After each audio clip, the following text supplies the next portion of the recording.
अब बात करते हैं गरुड़ पुराण की उत्पत्ति की। सभी ऋषियों ने पुनः कहा, सूत जी आपको महर्षि व्यास ने ये श्रेष्ठ गरुड़ पुराण किस प्रकार सुनाया? तो सूत जी ने कहा, एक बार मुनियों के साथ मैं बद्रिका आश्रम गया, तो उस समय परमेश्वर के ध्यान में निमग्न ऋषि व्यास का दर्शन हुआ। उनको प्रणाम करके मैं वहीं बैठ गया। उन मुनीश्वर से हमने पूछा, हे व्यास जी, आप परमेश्वर भगवान श्री हरि के स्वरूप और जगत की सृष्टि आदि को मुझे सुनाए, क्योंकि मैं जानता हूँ आप उन्हीं परम पुरुष का ध्यान कर रहे थे और उन सर्वज्ञ के स्वरूप का परिज्ञान भी आपको है। हे विप्रवृंद, जब मैंने व्यास जी के सामने ऐसी जिज्ञासा की तो उन्होंने मुझसे जो कुछ कहा था वह समय आप सभी से कह रहा हूँ, सुने। तो व्यास जी ने कहा, हे सूत जी, ब्रह्मा जी ने जिस प्रकार नारद एवं प्रजापति दक्ष आदि से तथा मुझसे गरुड़ पुराण की कथा कही थी, उस कथा को मैं आप लोग को सुनाता हूँ। व्यास जी ने कहा, एक बार नारद, दक्ष तथा भृगु आदि ऋषियों के साथ मैं ब्रह्मलोक में विद्यमान ब्रह्मा जी के पास गया और उन्हें प्रणाम करके प्रार्थना की कि हे प्रभु, आप हमें सार तत्व बताने की कृपा करें। तो ब्रह्मा जी ने कहा कि यह गरुड़ महापुराण सभी पुराणों का सार तत्व है, सारभूत है सभी पुराणों का।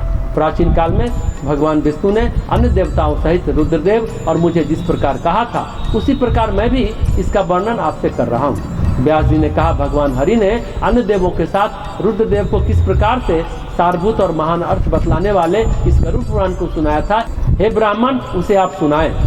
इस तरह से कथा कहते हैं जैसे उन्होंने सुनाया तो कुल मिलाकर हरि महिमा हुई। फिर हरि ने कहा कि प्राचीन काल में पृथ्वी पर पक्षीराज गरुड़ ने तपस्या के द्वारा मेरी ही आराधना की थी। उनकी तपस्या से संतुष्ट होकर मैंने उनसे कहा था कि आप मुझसे अभिष्ट वर मांग लो। उस समय गरुड़ जी ने कहा, हे हरि, नागों ने मेरी माता विनीता को दासी बना लिया है। हे देव, आप मुझे प्रसन्न होकर मुझे यह वरदान प्रदान करें कि मैं उनको जीतकर अमृत प्राप्त करने में समर्थ हो सकूं और माँ को नागों की माता कद्रु की दासता से मुक्त करा सकूं। मैं आपका वाहन बन सकूं, महान बली, महान शक्तिशाली, सर्वज्ञ और नागों को विदीर्ण करने में समर्थ हो सकूं और इस प्रकार पुराण संहिता का रचनाकार हो सकूं। वैसे ही कृपा करें। नागों ने शर्त रखी थी, तुम्हारी माता को तब मुक्त करेंगे जब आप देवों का अमृत लाकर मुझे देंगे। तब देवता बोले, अगर अमृत दे देंगे तो नाग तो मरेंगे ही नहीं, तो शर्त यह है कि आप उन्हें अमृत तो दे दो, मैं अमृत धर दूंगा। तो अमृत कुश पर रखा गया। कुश तो धारदार होता है। तो जैसे ही गरुड़ जी ने स्वर्गलोक से लाकर अमृत रखा भगवान विष्णु की कृपा से, तो ये तय हुआ था कि नागों को अमृत पीने नहीं देना है, लेकिन अमृत दे देना है। तो शर्त के अनुसार शत्रु की दासता से विनीता मुक्त हो गई और जैसे ही अमृत दिया वैसे इंद्र ने अमृत को लुप्त कर दिया। नाग खिसियाए। गरुड़ जी ने कहा, मैंने तो दे दिया, मेरी माँ को मुक्त करो, ज्यादा करोगे तो मारूंगा। तो नागों ने सोचा एक आध बूंद छलक गई होगी कुश पर, तो नागों ने कुश को जीभ से चाटा। अमृत तो मिला नहीं, लेकिन जीभ बीच से कट गई। इसलिए दो भागों में नागों की जीभ कटी हुई मिलती है आज भी। नाग को दो जीभ होते हैं। फिर वो जेनेटिक्स काम कर गया, सभी नाग दो जीभ वाले हो गए। श्री विष्णु जी बोले, हे पक्षीराज गरुड़, आपने जैसा वर मांगा है वैसा ही सब कुछ होगा।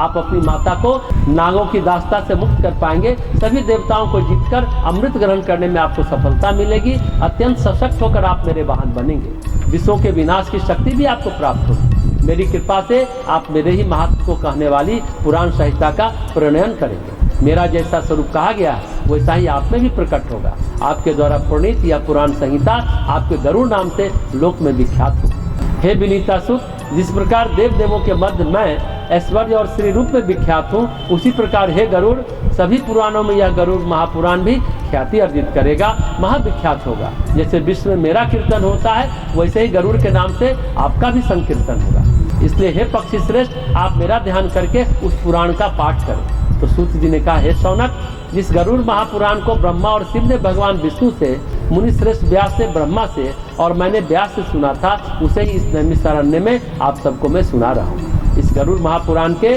प्रारंभ में सर्ग वर्णन, सर्ग मतलब सृष्टि, तदंतर देवार्चन, तीर्थ महत्व, भुवन वृतांत, मन मंत्र, वर्ण धर्म, आश्रम धर्म, दान धर्म, राजधर्म, व्यवहार व्रत, वंशानुचरित, निदान पूर्वक अष्टांग आयुर्वेद, प्रलय धर्म, अर्थ, काम, उत्तम ज्ञान, भगवान विष्णु की माया एवं सहज लीलाओं को विस्तार पूर्वक कहा गया। भगवान वासुदेव के अनुग्रह से इस गरुड़ पुराण के उपदेष्टा रूप में गरुड़ जी सब प्रकार से सामर्थ्यवान हो गए और उसी के प्रभाव से उन्हीं के वाहन बन करके सृष्टि तथा प्रलय के कारण भी बन गए। देवों को जीतकर अपनी माता को दास्ता से मुक्त कराने के लिए अमृत प्राप्त करने में भी सफलता प्राप्त की। जिन भगवान विष्णु के उदर में संपूर्ण ब्रह्मांड विद्वान है, उनकी क्षुधा को भी उन्होंने अपनी भक्ति से शांत किया। जिनके दर्शन और स्मरण मात्र से सर्पों का नाश हो जाता है, जिस गरुड़ मंत्र के बल से कश्यप ऋषि ने जले हुए वृक्ष को भी जीवित कर दिया था, उन्हीं हरि रूप गरुड़ ने इस गरुड़ महापुराण का वर्णन श्री कश्यप जी से किया था। हे शौनक, यह श्रीमद् गरुड़ महापुराण अत्यंत पवित्र तथा पाठ करने पर सब कुछ प्रदान करने वाला है। व्यास जी को नमस्कार करके मैं यथावत उसे कह रहा हूँ, आप सब उसको सुने। यह है गरुड़ पुराण की उत्पत्ति।